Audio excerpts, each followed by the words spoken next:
Welcome to another episode of Tales from the Bridge. Dennis Taylor joins us again. We are very happy to have him back. He was with us about a year ago, so if you have not listened to that episode, go back and check it out. It came out in December 2023. Dennis, welcome back. This is a fun one. We learn more about the Bobaverse series. We learn more about other books from Dennis. And we end this episode with some trivia, just a little pop quiz just for fun. And Dennis, did he win? You have to listen to find out. I'm pretty sure he did. Maybe. We'll see. Thank you for joining us today. Remember, if you have not subscribed or followed the show, download our episodes. Go back and check out old episodes. We'd love to hear from you. Give us an email, write us a review, anything. It really helps. We really appreciate you joining us today. All right, let's make our way over to the bridge.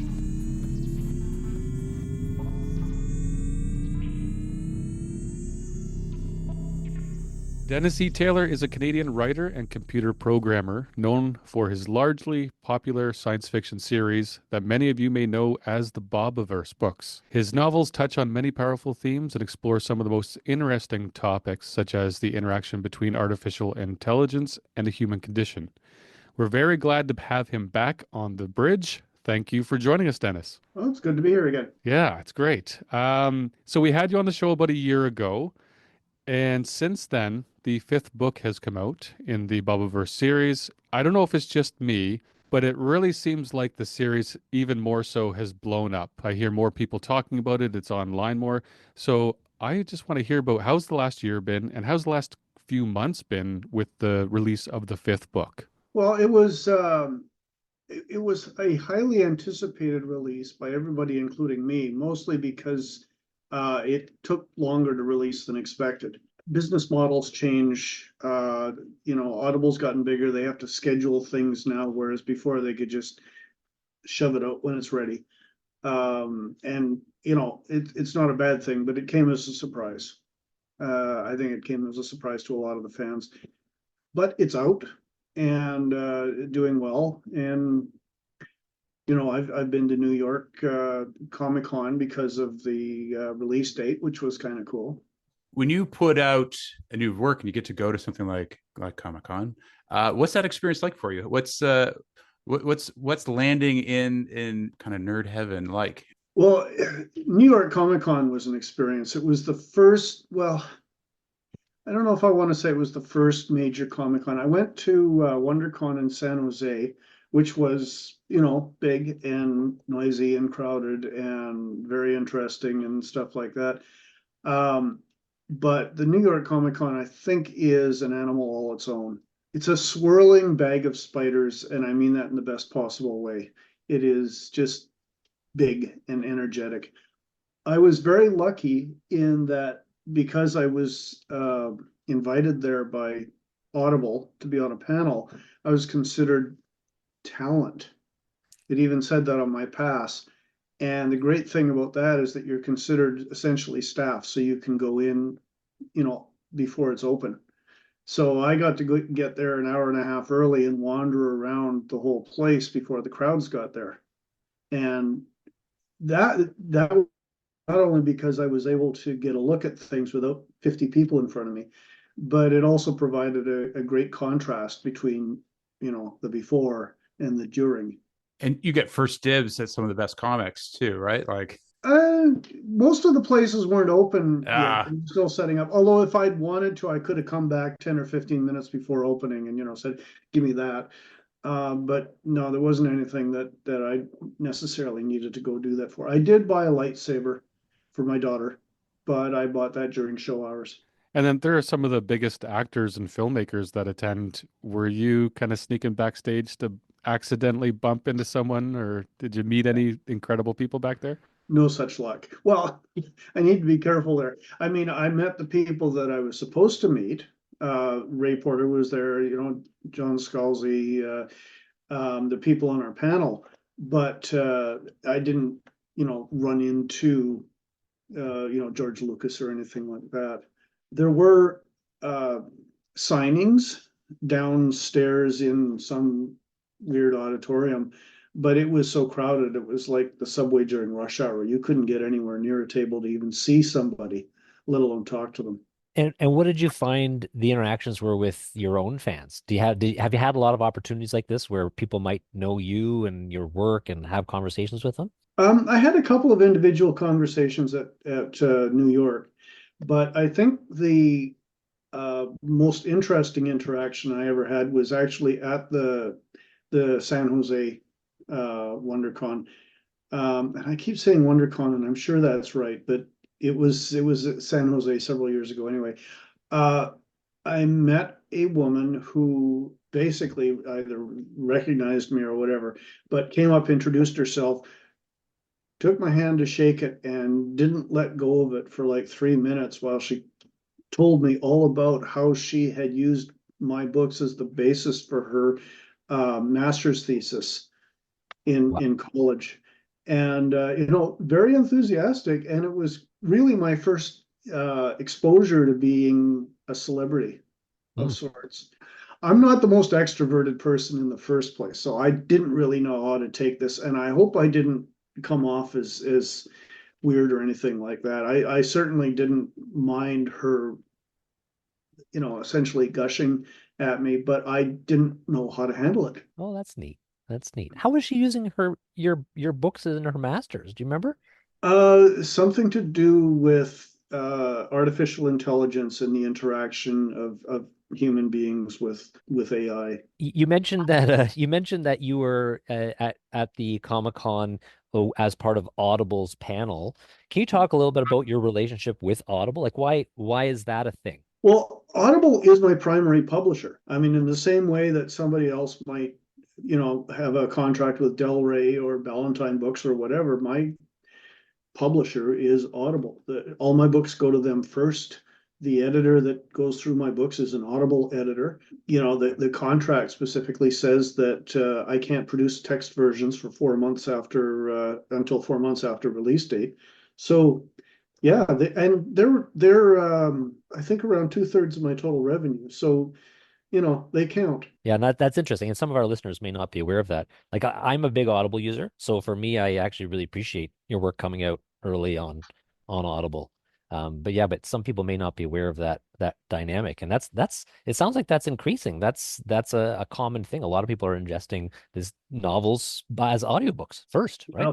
The idea of an audio publisher as being a publisher in the same right as the traditional publishers is a little bit of a new idea, and it's getting into the mainstream, but it's not there yet, even among the publishing industry. Like the SFIA, when I was submitting my book, one of my early books for consideration for one of their awards, they asked it, basically, do you have a publisher and who's your publisher? And I couldn't enter Audible, but and you're right. A lot of people react not positively to the idea that only the audio version will be available for a number of months.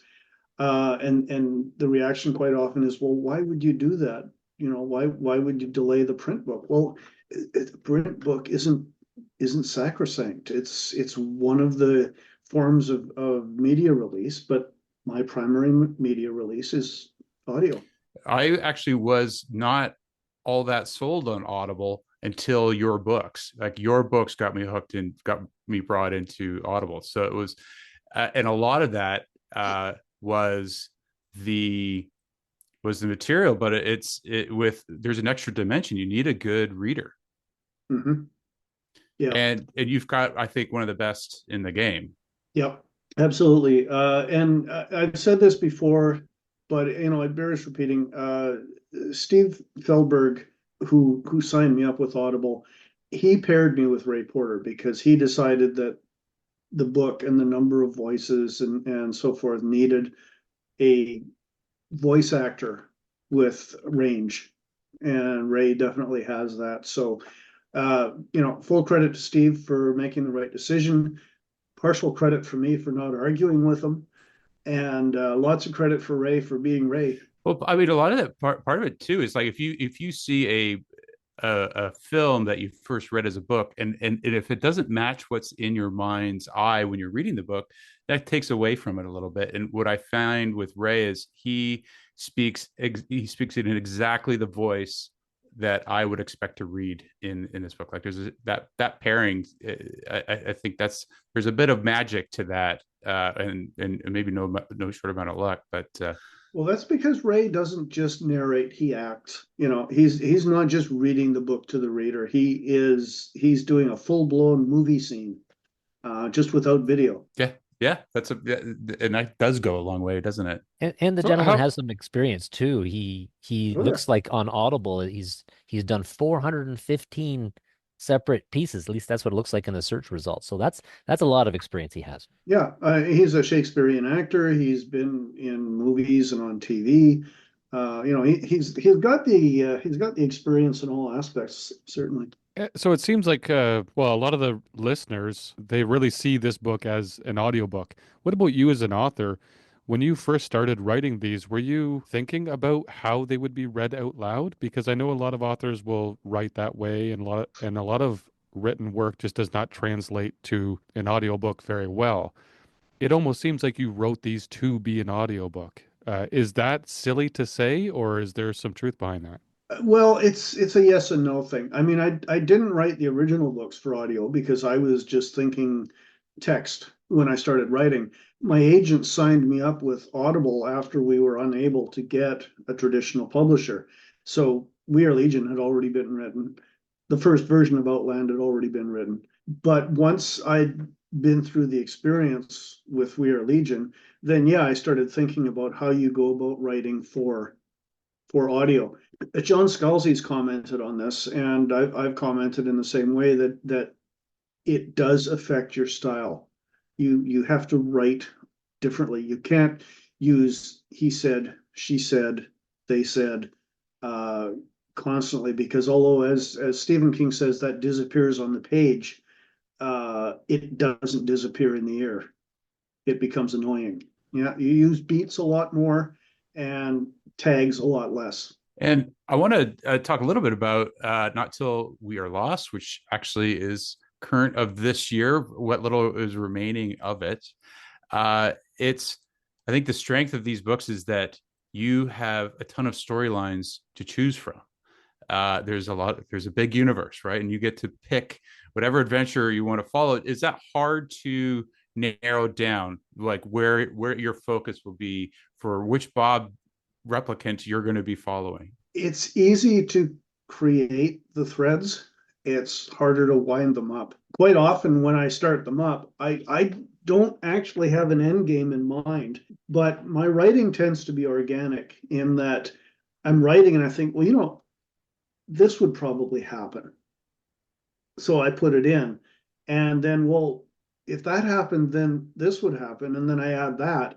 And all of a sudden I'm on this separate thread that's heading off in this direction. I have no idea where it's going to end up, but it makes sense that this would happen under those circumstances. So I have to put it in.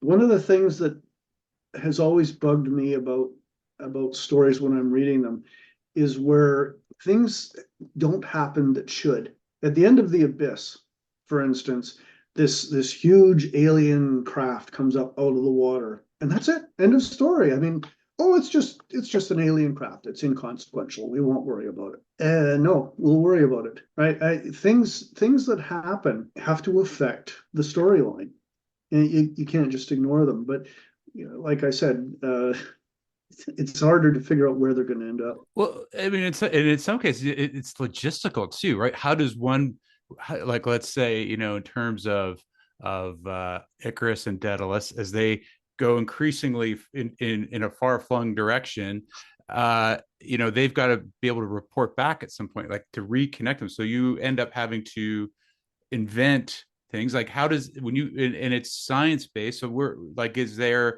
science a refuge or a hindrance in solving those intergalactic problems that come up naturally as you follow the story into the ever expanding universe? Well, it can be either one. In the case of Ick and Day, for instance, by the time I was well into writing book 5, I realized that they had to make their way back to the Bobiverse by the end of the book to report in. So I had to figure out how to get them to do that, since they'd been flying at sublight speeds for 50 years plus. there's a lot of timeline juggling that goes on to make sure that this connects with that, and that connects with that, and that connects with that, and then everything comes together, without losing or gaining years. So I did juggle. I did juggle with dates on that. One thing we take for granted sometimes is that our listeners know exactly all the books that our authors have written.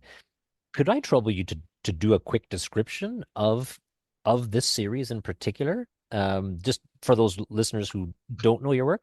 Okay, well, the basic premise of the Bobiverse is that Bob Johansson uh, gets his signs a contract to get his head frozen in case of death, cryogenics or cryonics, depending.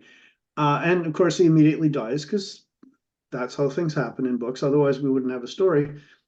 He wakes up 100 years later, and rather than having a new body grown and his damage repaired, he's been uploaded to a computer. He's now just software.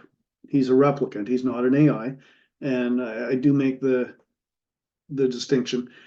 And he or somebody is going to be uploaded into a von Neumann probe to be sent out into the universe to look for habitable worlds for the current Earth government. He breaks his chains, metaphorically, goes off and does his own thing, replicates like crazy, and things just happen from there. That's really the first half of the first book, and after that, it's all consequences. Well, what happens next? What happens next? What happens next? These books are so loved. Like when people like them, they love them so much. Is it the fact that the main character, who's kind of many characters, who's also not, is it just because he's likable? Is it the science? Is it the what do you think it is that people love about these books? I think because I've hit most of the buttons of science fiction fans. Um, Bob is an introvert, and I think most science fiction readers, or at least a very large percentage of science fiction readers, are. Most of them probably would be happy to just head off and do their own thing. Bob likes to explore. Bob's a problem solver. I refer to books like The Martian and We Are Legion as engineering porn or problem solving porn, because the main conflict usually is not with the enemy, but with the environment, with the universe. If you've ever played Civilization, you have the option of fighting other civilizations or building ships and going off and exploring and discovering the Earth first, and basically colonizing it before anybody else gets there. My strategy is always to build ships as soon as possible and get out there. And I think probably a fair percentage of the people who are Bobiverse fans would play Civilization the same way. That's exactly how I play Civilization. Another thing about Bob, I love characters that are rational and reasonable and make good decisions. And Bob almost always does that very thing. So it's very satisfying for those of us who like that type of character. No idiot scripts. Yeah. Well, I mean, we do have some replicant drift though, and that's been a lot of fun to see. So when you look at, maybe we could talk a little bit about that. I mean, it's a great story creating device because you then create conflict within the Bobverse. I don't think it's a spoiler to say that in Heaven's River there is a kind of civil war or civil discord. What brought you to that idea, and what are the sort of strengths and weaknesses in plotting a story around that device? Starfleet, like most of the items in my books, grew organically. I didn't know that they were going to be part of a civil war initially, but it really does grow that way. I don't know what else to say. Yeah. When you look at the end result, you see, something like, well, and I'm not saying my book specifically, but in general, you look at any kind of series, and there'll be these intertwining plot lines and things that come together, and things that are foreshadowed, 2 books back that end up being the the Deus Ex Machina in the next book or something like that, and you think, wow, this author has been planning this for years. Although I will admit George R. R. Martin probably has actually been planning his books for years. Most of us don't. It's contingent, it grows, we go back, we make changes because we think of something. By the time the book is finished, it's gone through several major revisions of storylines to make things come together in that particular way. But it does feel like there's a kind of ghost in the machine kind of concept at play there. Is there like a founding engineering principle or programming principle that you've sort of worked into that? Not specifically. I do compare programming to writing novels because the thought processes are similar, and the endorphin rush is similar when you get it right and get all the bugs out. But I'm not specifically trying to use programming knowledge to produce the books. I do have an overarching goal for the series, which I won't go into in any kind of specifics, but I've stuck things in here and there that are going to lead in that direction. I've really enjoyed the alien creation. And is there a set of rules that you've applied to the Bobiverse when you come up with a new species? And I don't think it's a spoiler to say that there are aliens that the Bobs encounter. But do you have a set of rules that you sort of apply to a race when you create a new alien race? Well, and they have to make sense. They have to be internally consistent. They can't just be a set of characteristics designed to make things difficult for the protagonist. I don't want to go into any specific complaints, but some shows out there, their aliens are obvious foils. They just have one characteristic, and it's just one characteristic that's designed to be as inconvenient as possible. I don't want to do that. I want my aliens to make sense. I want them to be rational beings. Now, the others were carnivorous, and I made that a sort of a species imperative, and that's reasonable. Our intelligence is grown on top of several 100 million years of non-intelligent evolution. So, we're just a thin skim of intelligence on top of an animal. Aliens would be the same way. If they started off as a trapdoor spider, they're still going to act like a trapdoor spider, but with machines. But most of them will be like the Pav and like the Quinlans. They're just trying to get by. So Heaven's River was a New York Times bestseller. That's a measurement of book popularity, number of sales per week. I have to presume that a number of those are coming through Audible, but people are also buying the books as print books, right? So it's available in print. And are you seeing Not Till We Are Lost on a similar trajectory? Well, Not Till We Are Lost doesn't come out in text version till January 5th. Okay. So we will see what happens there. I mean, there is usually a large surge of initial sales. There's a lot of pre-sales that go on. So yeah, the first month is great. And then things peter off a little bit. But you reach a steady state where the number of new fans coming on just keeps the numbers up, even as the old ones have bought it. Where that steady state is depends on how popular an author is. And the Audible listens, I guess it came out in September, so it's been out for a few months now. It does seem to be doing okay. You're happy with the results on Audible? Yeah. Yeah, it's doing fine. It did great initially. I was at the top of their bestsellers list for all categories, not just for science fiction, for I think a couple of weeks, and that's pretty good. I liked that. Great. I've gotten the first, the first Audible royalty check since it came out, since Not Till We Are Lost came out, and I'm not directly getting any royalties for Not Till We Are Lost yet because I have to pay off the advance first. Nevertheless, my royalty check was up considerably just because of backlist sales. And that's just one of the side effects of doing a new release. We should talk about some of your other work. Can you also, for those listeners who are aware of your Bobiverse, what else are you have you done? You've in 2003 you released Earthside. Um, you've done some other work as well. Would you like to talk about that? Okay, well, the Quantum Earth series, right now it's Outland and Earthside, is about a group of university students who sort of accidentally create an interdimensional portal. It just turns out to be an over-engineered device. Anyway, they discover an interdimensional portal, and they uh, find a version of Earth where human beings never evolved, or actually uh, got wiped out early on. And this is all very interesting, and they treat it like their own private backyard playground until the Yellowstone supervolcano explodes, because it's a book.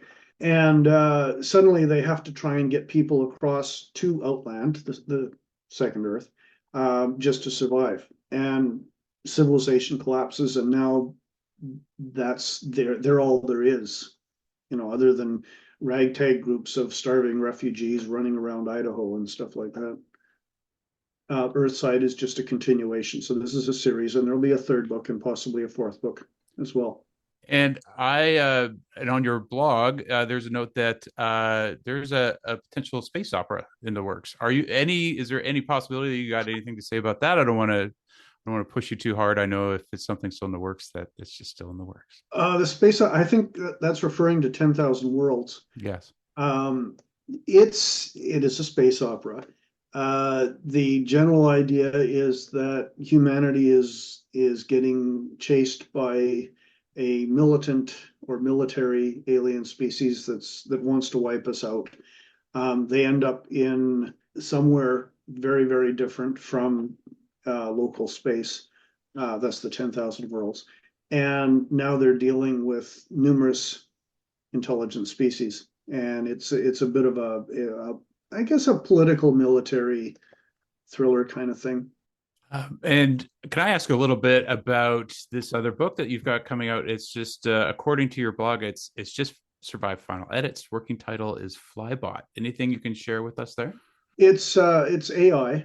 AI is the theme, and I managed to sneak asteroid mining into it as well. Yeah. Oh, and terrorists. There are terrorists trying to destroy civilization.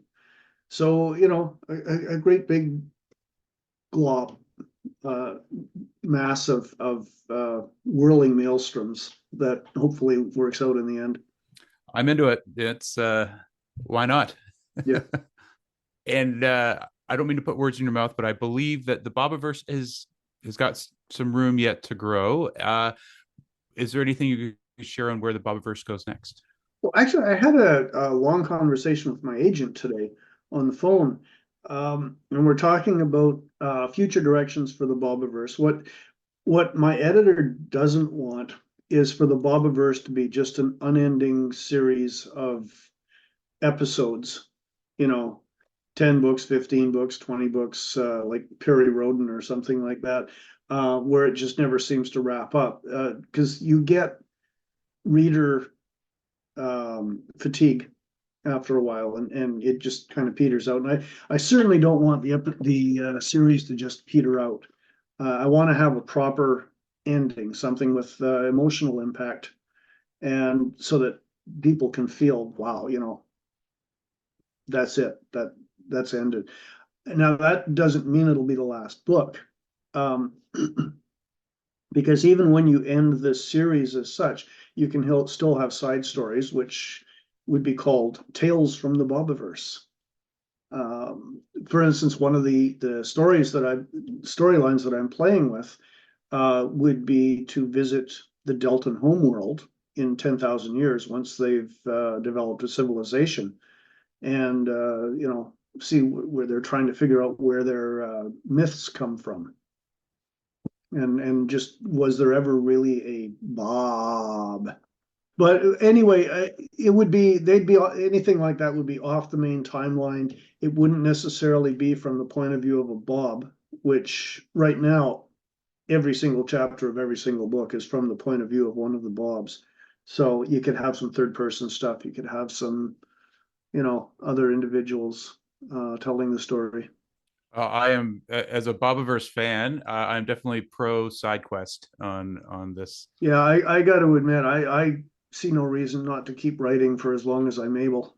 The story goes, the way that you first wrote your book was that you read a book that you weren't that impressed by, and you said, this wasn't the greatest book, and I think I could do better. And your wife said, then do it. And you did.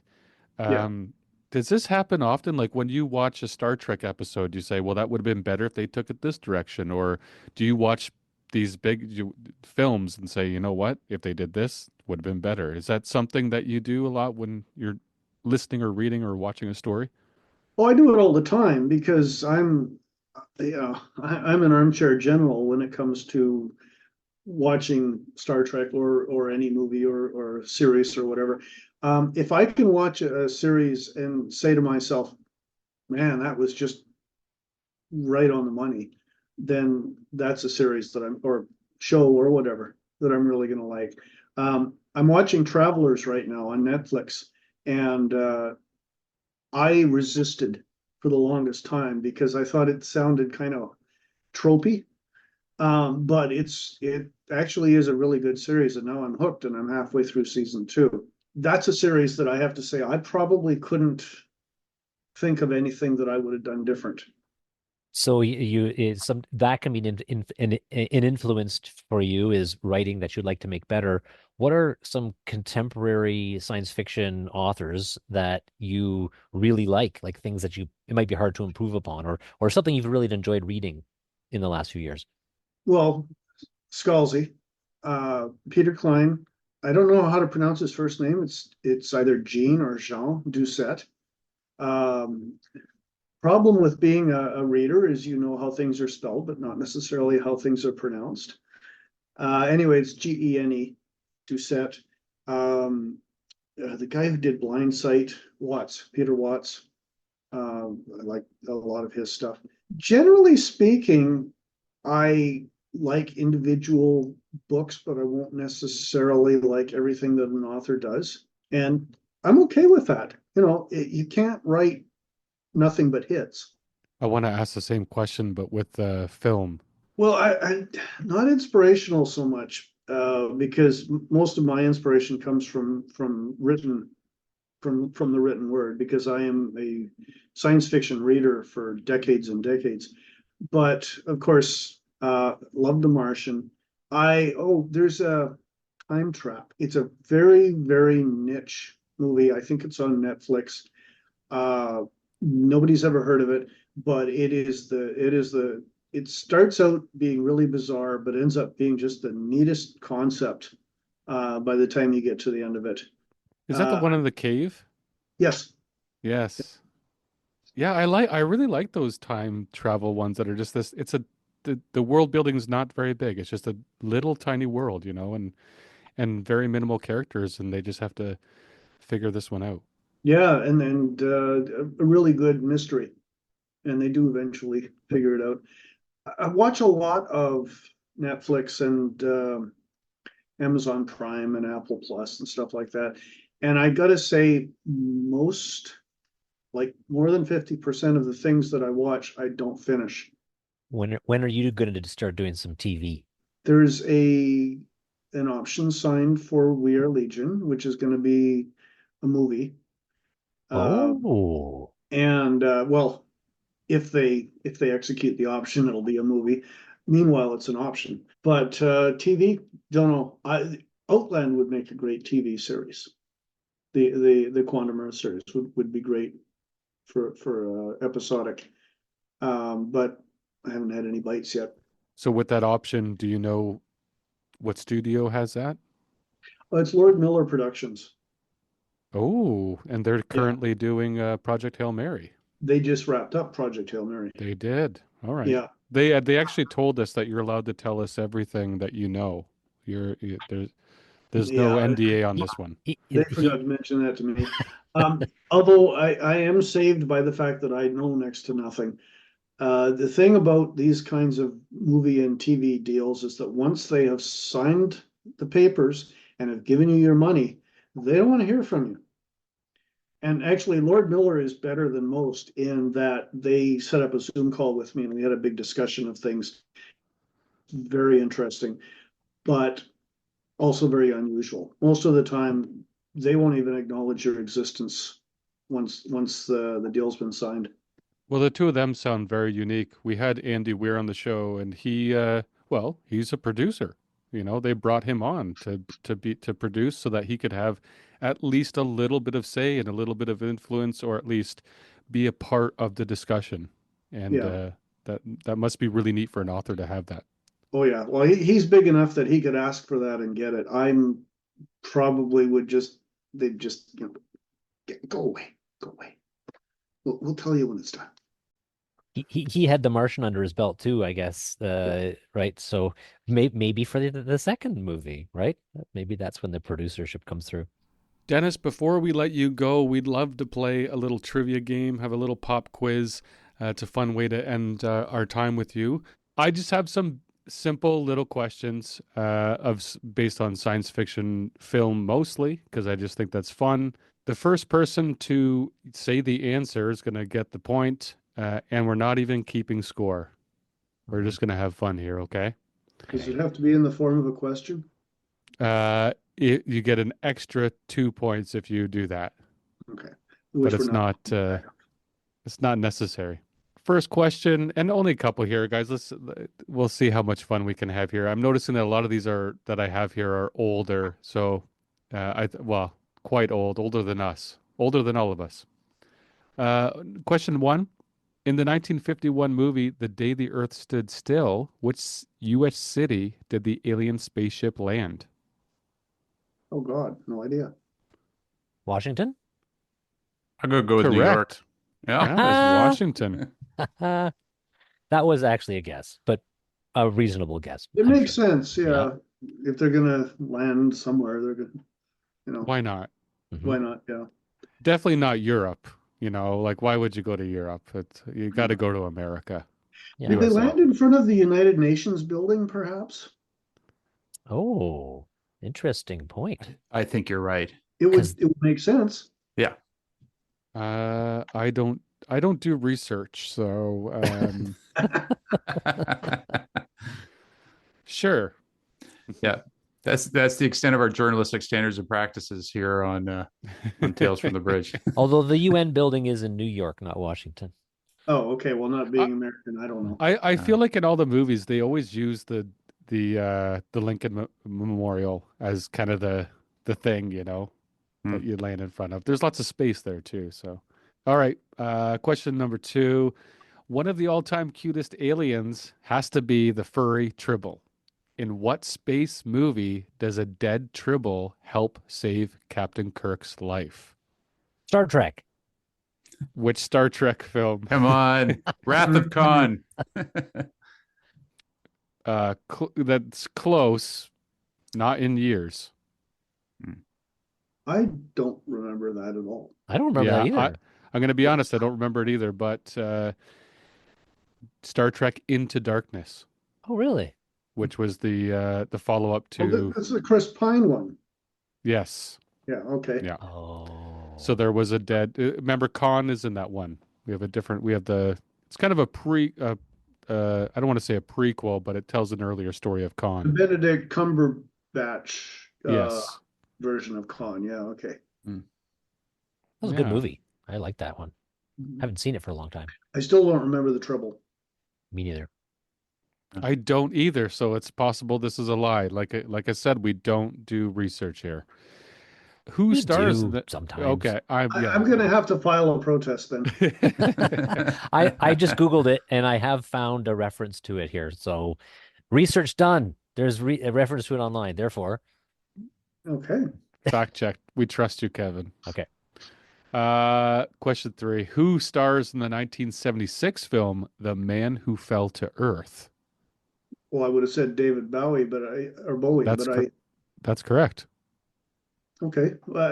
I thought he was in an earlier one. 76 didn't sound right, but okay. Yeah, 1976, The Man Who Fell to Earth. Have you seen this one, guys? No. No. It's a very good film. I watched it when I was a teen, a late teen, and I really liked it at the time. It's been years, but it's just a very odd film. David Bowie stars as the man who fell to Earth, and Wow. it's And I've it's just very good. I remember it being very good, and I'm gonna revisit that one now. and I've just fact checked that too. Yeah. Okay. 79% on Rotten Potatoes. Rotten Tomatoes. Like Rotten our potatoes. post fact checking here. I'm number one. Yeah, Dennis takes the lead here. Oh, Dennis.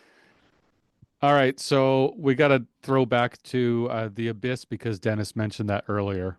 I do love that film. This quote appears at the very beginning of the movie, The Abyss. When you're looking into an abyss, the abyss also looks into you. What famous philosopher is this quote attributed? Socrates. Yeah, it'd be more recent than that. I'd think Frederick Nietzsche or something. Nietzsche. You're right. Wow. You're right. Dennis has got it. Dennis. And you see, again, I know how to spell it. I don't know how to say it. I think it's Nietzsche. I I think you're probably Fact right. check, Kevin. All Yeah, right. let's get the pronunciation on that one. I think it is Nietzsche. Okay. And then I'll do another one from The Abyss because that's just fun. What nickname does Catfish say his fist was given in the past? Remember Catfish, the big guy that punches out the one Navy SEAL? Hmm. No one remembers that one? This was given a nickname. Yeah, I'm going to give you multiple choice on this one. The Sleep Machine, the Hand of Stone, the Hammer, or the Equalizer. I'm going The D. hammer. Yeah, it's a hammer sounds the least pretentious. I It's like the Equalizer. hammer. Oh, It's the Hammer. so that's Sam. One fist is iron, the other fist is steel.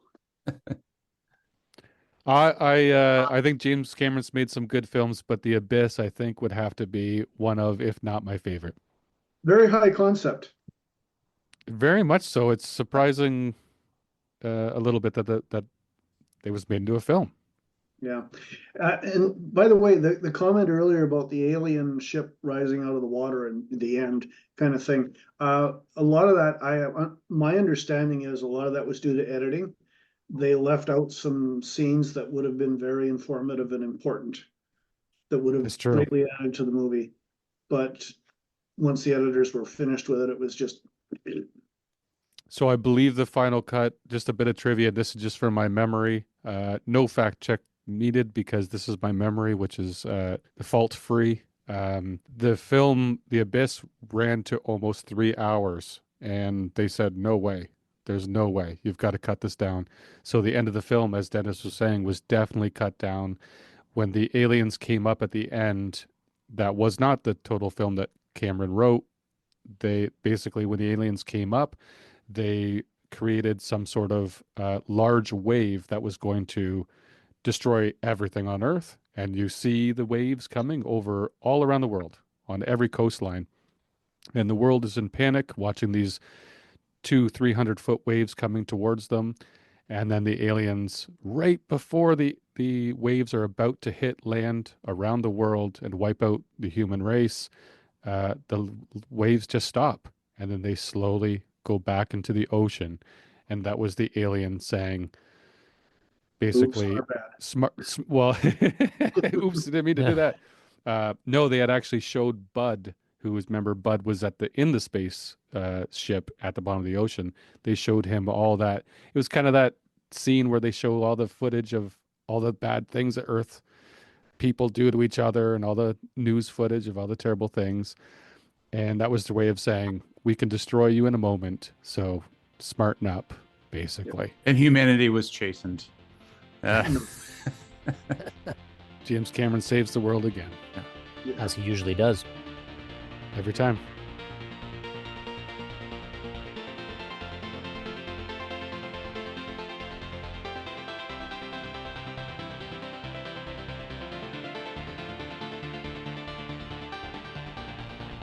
Thank you for joining us today. Thank you, Dennis, for joining us. We really appreciate you. Remember to leave a review, rate the show wherever you listen to podcasts. We'd really like to hear from you. Shoot us an email with a book recommendation or a film recommendation. Thanks again. Until next time.